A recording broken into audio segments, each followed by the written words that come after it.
Yavatmal police अधीक्षकांकडून सर्व नागरिकांना आवाहन.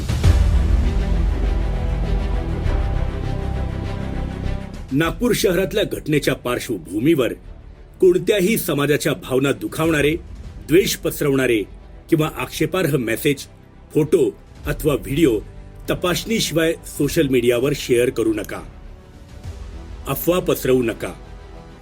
कोणतीही खोटी माहिती अथवा जाणीवपूर्वक दिशाभूल करणारी पोस्ट टाळा. दोन समाजांमध्ये तेढ निर्माण करणारे पोस्ट शेअर करणाऱ्यांवर कठोर कायदेशीर कारवाई केली जाईल. यवतमाळ जिल्ह्यात कडक बंदोबस्त तैनात करण्यात आलेला आहे. सोशल मीडिया मॉनिटरिंग सेल सतर्क आहे.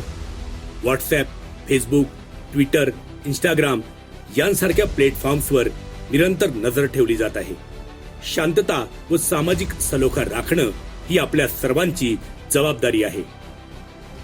पोलिसांना सहकार्य करा. नियमांचं उल्लंघन केल्यास महाराष्ट्र पोलीस कायदा व भारतीय न्याय संहिता अंतर्गत कठोर कारवाई केली जाईल. यवतमाळ जिल्हा पोलीस दल तुमच्या सुरक्षेसाठी पूर्णपणे कटिबद्ध आहे.